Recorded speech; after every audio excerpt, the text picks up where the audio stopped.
Je vais vous parler de mort physique et de mort sociale en prison. Peu après la fin de mes 4 années d'enquête dans une maison d'arrêt, un jeune homme d'origine africaine qui présentait des troubles psychiques y fut incarcéré après avoir été condamné à une courte peine d'emprisonnement pour un délit mineur. Quelques semaines plus tard, il se disputa avec un autre détenu et malgré ses protestations véhémentes, fut immédiatement placé en quartier disciplinaire en attendant de passer en jugement. Révolté contre cette décision qu'il considérait injuste et angoissé par le caractère sinistre de l'endroit, le soir même, il mit le feu à son matelas dans un geste de détresse, mais très vite, ses vêtements s'enflammèrent. Alertés par ces hurlements, des voisins de cellule appelèrent au secours. Le surveillant de garde accourut, mais n'ayant que la clé de la porte blindée, il ne put ouvrir la grille de la cellule dont, la nuit, seul l'officier de garde disposait de la clé. Lorsque les 2 membres du personnel revinrent précipitamment, plusieurs minutes plus tard, pénétrèrent dans la cellule et parvinrent à éteindre l'incendie, l'homme gisait inconscient, au milieu de la fumée, dans une odeur âcre de chair calcinée. Transféré à l'hôpital avec des brûlures au 2e et 3e degré, sur 80% de son corps, il mourut quelques semaines plus tard dans un service de réanimation. Dans l'intervalle, un magistrat saisi de son cas avait ordonné sa libération pour que, symboliquement, il meure libre. Ou peut-être plus cyniquement, pour que son décès ne soit pas comptabilisé parmi les suicides en détention. Quoi qu'il en soit, c'est la même vulnérabilité psychique qui avait favorisé le délit mineur l'ayant conduit en prison, qui avait contribué à son altercation avec un autre détenu et qui, une fois placé en cellule disciplinaire, avait abouti à sa réaction désespérée. Il était l'une des 130 personnes qui, chaque année, se donnent la mort dans les établissements pénitentiaires français, dans le silence des médias et l'indifférence du public. Dit autrement, c'est tous les 3 jours une personne détenue qui met fin à ses jours. La France est le pays d'Europe où l'on se suicide le plus en prison. Le taux de ces suicides y est plus de 2 fois plus que celui constaté en Angleterre, en Allemagne, en Italie et au Danemark, 4 fois celui de l'Espagne, de l'Irlande, de la République tchèque, 7 fois celui de la Pologne. Seule la Norvège présente des taux similaires avec toutefois une population carcérale bien moindre. Et si l'on élargit l'aire géographique, c'est environ 4 fois le taux de l'Australie et même 7 fois celui du Canada ou des États-Unis. On souligne parfois que la sursuicidité, comme les démographes aiment à nommer ce phénomène d'un néologisme peu élégant mais explicite, tient au fait que les Françaises et les Français ont une forte tendance suicidaire même dans la population générale. Si l'on garde les mêmes exemples de pays, il est vrai que la proportion de celles et ceux qui, en France, se donnent la mort parmi les adultes âgés de 30 à 49 ans, pour garder une comparabilité, est plus du double de celle observée en Italie et en Espagne, 1,5 fois plus élevée que celle constatée en Angleterre, en Allemagne, au Danemark et en Norvège, mais on se suicide autant en République tchèque et même un peu plus en Pologne. Il n'en reste pas moins qu'en France, on met fin à ces jours 9 fois plus en prison qu'à l'extérieur, alors que cet excès est d'environ 6 fois en Angleterre, en Allemagne, en Espagne, 3 fois en Irlande et en République tchèque. Seuls 3 pays ont un coefficient multiplicateur plus élevé que la France, l'Italie, la Norvège et le Portugal. Pour résumer, la France ne se caractérise pas seulement par des niveaux élevés de suicide dans sa population générale, elle présente une sursuicidité carcérale supérieure à celle de la quasi-totalité des pays européens et même plus largement occidentaux. Il n'en a pas toujours été ainsi. Le taux de personnes détenues qui se donnent la mort dans les établissements pénitentiaires français est aujourd'hui de 18 pour 10 000 prisonniers. Il n'était que de 4 pour 10 000 en 1960. et même encore plus bas au lendemain de la Seconde Guerre mondiale, dans un contexte assurément particulier. En un peu plus d'un siècle, il y a donc eu plus qu'un quadruplement de la proportion de suicides rapportés à la population carcérale. Comment expliquer cette exception française dans le monde occidental et cette spectaculaire aggravation au fil des décennies? Il serait tentant de le faire en attribuant l'inflation suicidaire à la situation des prisons qu'un rapport sénatorial décrivait, comme on le rappelait tout à l'heure, en 2000 comme une humiliation pour la République et qu'un président qualifiait en 2009 de honte pour la République, les médias s'étant alors relayés pour commenter ces formules choquantes en montrant des images d'établissements dont les cours de promenade étaient noyés dans la boue et les cellules infestées de rongeurs. Cette association entre tendance suicidaire et conditions matérielles semble aller de soi. Et pourtant, elle est démentie par deux ordres de fait. D'abord, la modernisation du parc pénitentiaire avec la construction de nouvelles prisons ne s'est pas accompagnée d'une diminution des suicides. Ainsi, dans la toute nouvelle maison d'arrêt de Nantes, ouverte en 2012 pour remplacer un bâtiment datant de 1865, 5 détenus se sont donné la mort au cours des 15 premiers mois, soit un taux 4 fois supérieur à la moyenne nationale.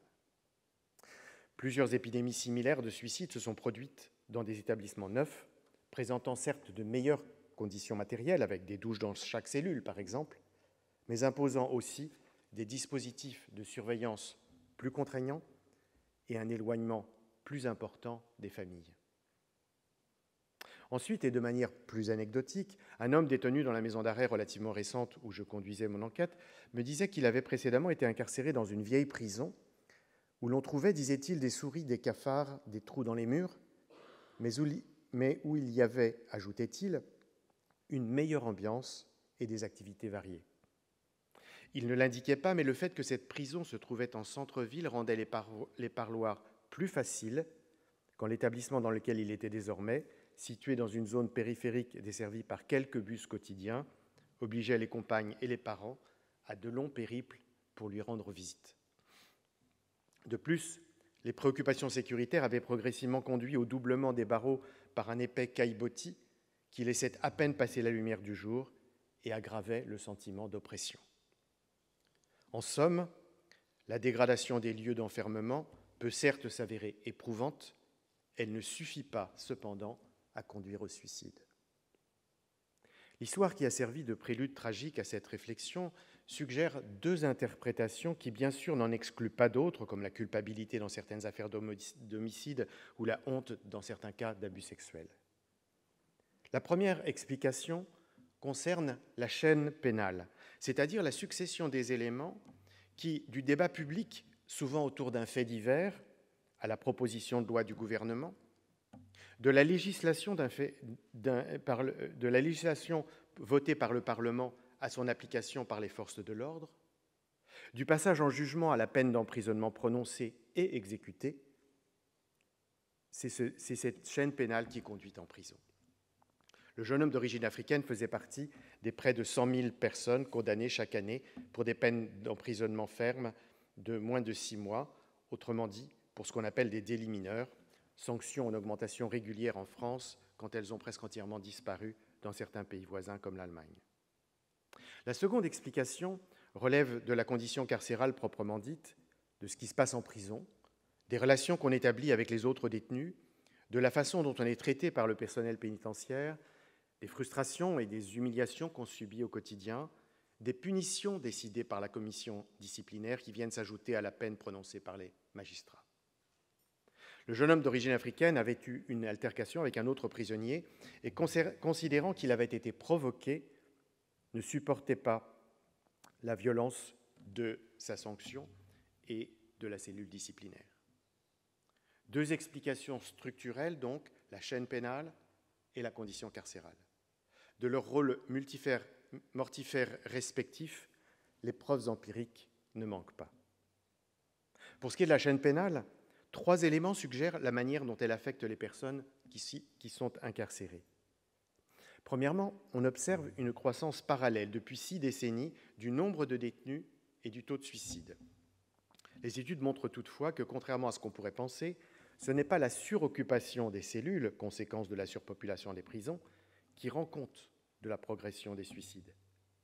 C'est l'augmentation des peines d'emprisonnement ferme qui correspond à la fois à la correctionnalisation de violations de la loi qui relevaient antérieurement de simples contraventions, typiquement le cas des conduites après perte des points de permis,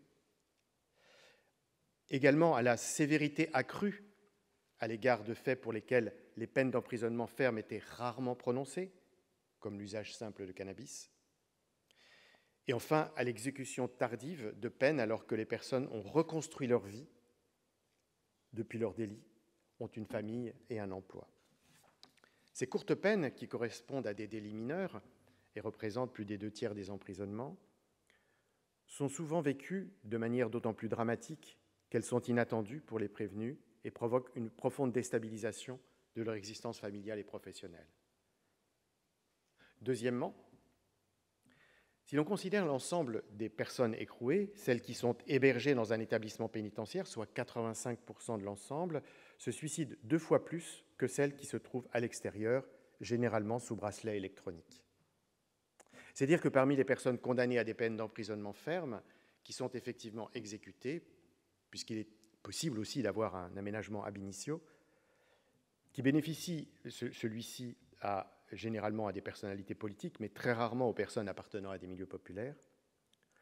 Le choix, lorsqu'ils sont écroués donc, d'une alternative à la prison réduit considérablement le risque suicidaire. Troisièmement, enfin, les prévenus, qui sont donc en attente de leur procès et innocents jusqu'à preuve éventuelle de leur culpabilité, et dont la proportion s'élève à 44% des détenus en maison d'arrêt, se suicident près de 3 fois plus que les condamnés. Tout se passe donc comme si l'angoisse de la décision de justice, vécue dans l'environnement carcéral, était un facteur supplémentaire de risque suicidaire. Au regard de ces 3 éléments empiriques, on voit bien comment la chaîne pénale, en amont de la prison, s'avère décisive dans la propension à mettre fin à ses jours lorsqu'on y entre. La facilité avec laquelle les procureurs requièrent et les juges du siège décident des peines d'emprisonnement ferme ou le maintien en détention provisoire en attente d'un procès est en partie liée à leur ignorance de ce qu'est la prison, comme le reconnaissent leurs syndicats. Quant aux directeurs d'établissements pénitentiaires, ils assistent impuissants à cette inflation carcérale dont ils savent combien elle pèse sur les tensions dans leur prison et sur la fatigue de leur personnel. Ils commentent désabusés ces peines d'emprisonnement pour conduite après perte des points du permis, pour usage et détention de cannabis, pour non-versement par un mari divorcé de la pension alimentaire à son ancienne épouse ou pour franchissement par une personne sous bracelet électronique du périmètre qui lui est imposé. L'inflation suicidaire est donc en bonne part la conséquence de l'inflation punitive. Mais cette dernière n'est pas également distribuée dans la population. À la sévérité s'ajoute l'inégalité et à l'intolérance, l'injustice. L'aggravation des sanctions par le double mécanisme de nouveaux délits et de l'alourdissement des peines concerne avant tout les milieux populaires, épargnant les classes aisées. Et pour s'en tenir à un seul exemple, dans les années 2000, le nombre de condamnations pour usage et détention simple de stupéfiants, en l'occurrence de cannabis, a triplé, tandis que le nombre de condamnations pour délinquance économique et financière a diminué d'1/5. Or, les études épidémiologiques montrent que la consommation de cannabis n'a pas augmenté dans cette période et les enregistrements de la police indiquent au contraire une progression des délits économiques et financiers. De surcroît, l'observation des pratiques des forces de l'ordre montre que les contrôles et les fouilles ne se produisent pas de manière aléatoire, mais presque uniquement parmi les jeunes de quartiers en difficulté appartenant pour la plupart à des minorités ethno-raciales, se détournant des étudiants des universités et des grandes écoles, et ce, bien que, là encore, les enquêtes épidémiologiques révèlent des usages à peu près similaires du cannabis dans les différentes catégories sociales. On sanctionne donc plus les consommateurs et détenteurs de cannabis que les auteurs d'abus de biens sociaux ou de trafic d'influence, mais parmi les premiers, on vise essentiellement les jeunes de milieux populaires et d'origine immigrée. Le choix a donc été fait de pénaliser une partie de la population et d'en protéger une autre, indépendamment de la gravité et de la fréquence de leurs délits respectifs. C'est du reste cette sélection qui permet que les politiques sécuritaires soient acceptées par la majorité de la population, qui n'en subit pas les conséquences. Mais in fine, c'est bien en prison que les 130 suicides dont il est question ont lieu, et la condition carcérale, en tant que telle, intervient de manière significative dans le geste suicidaire. Là encore, des éléments empiriques en apportent la démonstration.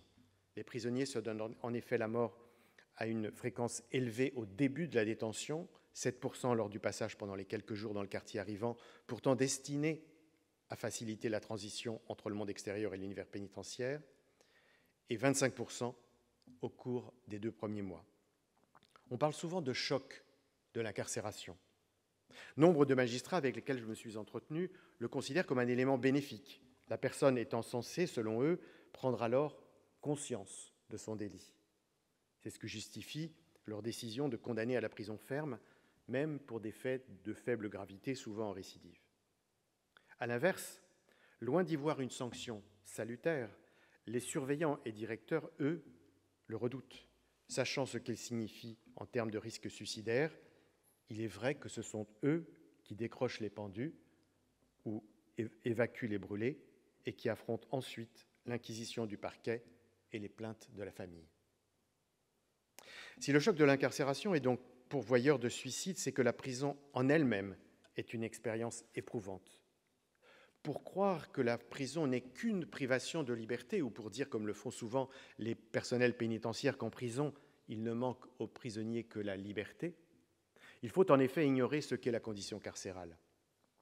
Ignorer s'entend ici au double sens de ne pas savoir, c'est le cas de la majorité du public, ou de ne pas vouloir savoir, c'est le cas des agents travaillant en prison. En réalité, l'expérience carcérale est une somme de privations. La privation de liberté existe à l'intérieur même des prisons, puisque dans les maisons d'arrêt et une partie des établissements pour peine, les personnes détenues sont enfermées dans leurs cellules au moins 22 heures sur 24, n'ayant que 2 heures de promenade, notamment pour celles dont les courtes peines ne permettent pas d'accéder aux activités scolaires ou sportives, de travailler dans les services communs ou les ateliers, moins de 1 sur 5, de bénéficier de formations, environ 1 sur 10. S'ajoute à cet enfermement la suroccupation des cellules dans les maisons d'arrêt, puisque dans des espaces prévus pour une personne, 2 ou 3 sont confinés, ce qui signifie 2 lits superposés, souvent un 3e matelas sur le sol, ne laissant même plus de place pour circuler dans la cellule ou ranger ses affaires. Dans ces conditions, la privation d'intimité est totale, se manifestant jusque dans la possibilité d'aller aux toilettes et de se laver. La privation de sexualité ne laisse à beaucoup d'autres choix que la masturbation ou des relations homosexuelles qui ne sont pas toujours désirées et peuvent être violentes.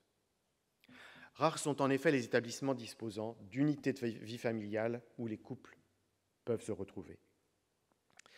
Car il s'agit aussi de privation de relations affectives, avec une compagne ou avec des enfants, en dehors des brefs échanges lors de parloirs surveillés que concluent d'humiliantes fouilles à corps, brutale retombée dans l'univers pénitentiaire.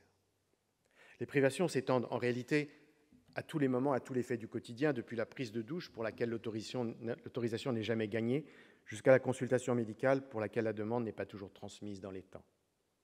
Quant au sens de la peine, le détenu en est aussi privé, car en maison d'arrêt en particulier, seulement 1/4 auront un aménagement permettant une transition entre le dedans et le dehors, quand 3/4 auront ce qu'on appelle une sortie sèche.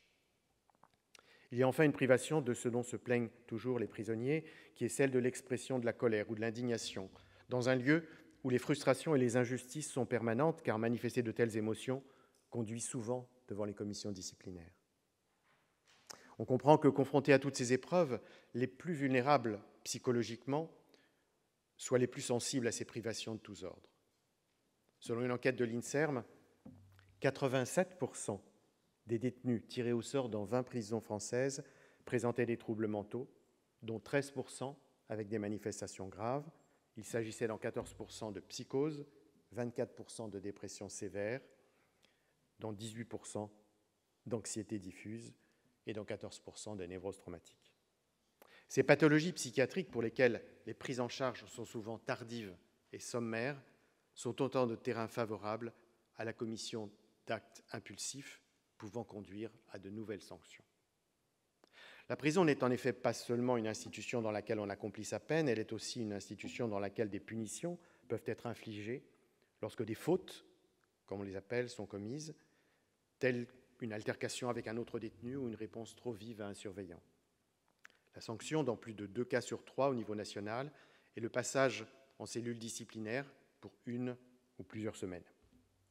Lieu infâme et redouté, la cellule disciplinaire fait l'objet de peurs incontrôlées, notamment chez les détenus les plus fragiles.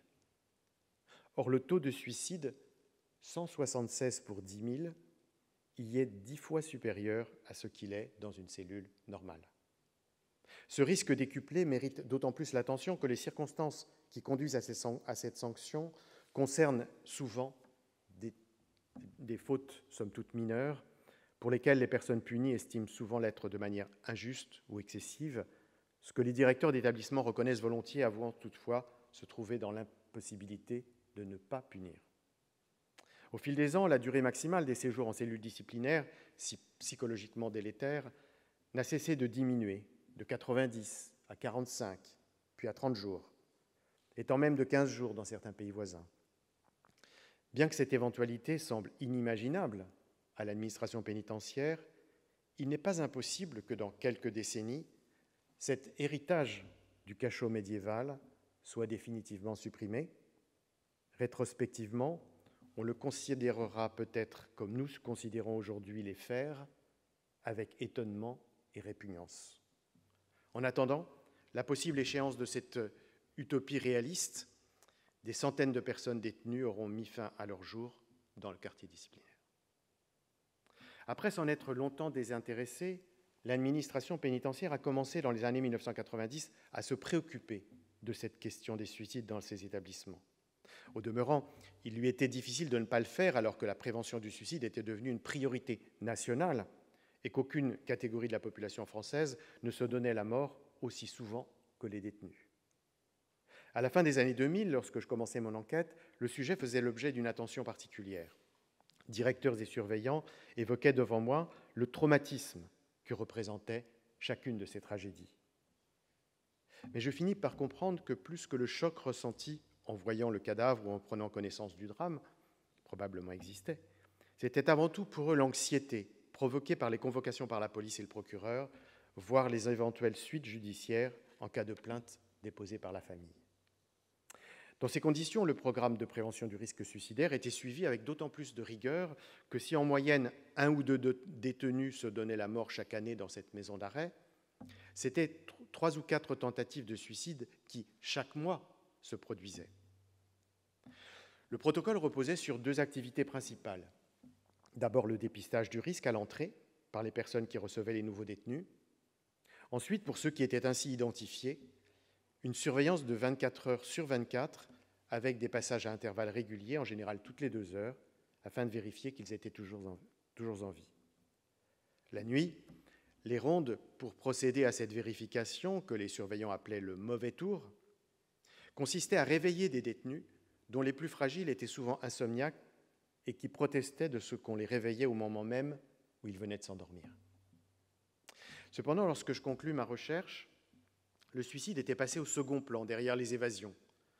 La raison en était que la publicité négative faite à l'administration pénitentiaire par ses sorties spectaculaires. Les élitreillages au-dessus de la cour de promenade n'étaient certes plus possibles à cause des filets métalliques tendus au-dessus, mais le plasticage de portes de parloir avait permis de rares cavales fortement médiatisées.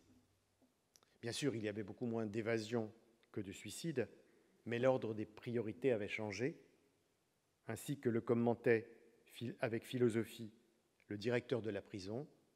Après tout, un suicide, c'est une évasion. La perspective transatlantique s'avère sur ce sujet particulièrement éclairante. J'ai été amené à m'y intéresser dans le cadre de la Commission de réforme pénale et pénitentiaire de l'État du New Jersey à laquelle je participe. Aux États-Unis, la population carcérale est passée en 30 ans de 200 000 à plus de 2 millions, alors même que la criminalité diminuait. Cette évolution est intervenue dans un contexte de désinstitutionnalisation de la maladie mentale, conduisant nombre de personnes souffrant de troubles psychiatriques à passer de l'enfermement asilaire à l'enfermement pénitentiaire à la suite de la commission d'un délit. Dans ce contexte, Il est remarquable, au regard de la longueur des peines et de la dureté de la vie carcérale, que comparé à la situation française, le taux de suicide soit presque 8 fois plus faible dans les prisons d'État, avec 1,6 pour 10 000 détenus, et plus de 3 fois inférieur dans les prisons locales, avec 4,7 pour 10 000 détenus. Compte tenu de l'importante population carcérale, ce sont chaque année 500 personnes qui se donnent la mort dans l'univers pénitentiaire. Mais un autre parallèle peut être établi, cette fois avec l'isolement disciplinaire. Le solitary confinement est en effet une punition habituelle dans les différents types de prisons, et comme dans les établissements français, il est statistiquement associé à des niveaux élevés de suicide auxquels on associe les automutilations, l'association des deux étant multipliée par 8 dans ces cellules punitives comparées à des cellules ordinaires. Mais à la différence de ce qu'on observe en France et plus généralement en Europe, le recours à cette sanction s'est généralisé. On estime qu'il y a aux États-Unis 80 000 détenus en solitary confinement, le maintien prolongé dans ces cellules étant notamment générateur de formes sévères de maladies mentales, y compris de manifestations psychotiques suite à l'isolement. Par la coupure totale avec le monde extérieur, cette mesure est interprétée par certains comme une mort sociale. Forme extrême de châtiment dans le châtiment, le solitary confinement peut en effet durer des années, voire des décennies. 3 membres des Black Panthers ont ainsi été condamnés à ce régime pendant 40 ans dans la redoutable prison de Louisiane, connue sous le nom de Angola Penitentiary. Considérons donc ce double contraste entre les deux pays pour ce qui est du suicide et de l'isolement. D'un côté, en France, un excès de mort physique dans le pays qui a le taux de suicide le plus élevé du monde occidental. De l'autre, aux États-Unis, un excès de mort sociale dans le pays qui a la population à l'isolement la plus importante. Dans le premier cas, la durée maximale de l'isolement disciplinaire diminue sous l'influence des normes européennes. Dans le second, le taux de suicide demeure particulièrement bas. Le parallèle suggère que la souffrance psychique, soit qu'elle mène au suicide, soit qu'elle résulte de l'isolement, est partie intégrante de la condition carcérale. Il y a toutefois une évidente différence entre se donner la mort et se la faire imposer. Dans le premier cas, il s'agit d'un acte désespéré exprimant la volonté de l'auteur de répondre à une situation intolérable à laquelle il veut échapper, ou bien injuste, qu'il refuse. C'est donc au moins à minima un geste de résistance. Dans le second, il s'agit d'une coercition extrême par laquelle, parfois en usant de la force physique, l'institution soumet la personne en la privant presque complètement d'autonomie, y compris de la possibilité de se donner la mort. C'est de manière presque absolue une forme d'assujettissement. Qu'elle conduise au suicide ou qu'elle contraigne à l'isolement, la prison est ainsi une violence exercée sur le corps et le psychisme qui peut prendre une forme extrême d'anéantissement aboutissant à la mort physique ou à la mort sociale. L'isolement est du reste ce qui conduit le plus sûrement au suicide, comme on l'a vu, soulignant le lien entre l'un et l'autre. Telle est la leçon de cette histoire tragique du jeune homme africain que devraient méditer celles et ceux qui font les lois, qui rendent la justice et qui pensent les prisons. Je vous remercie.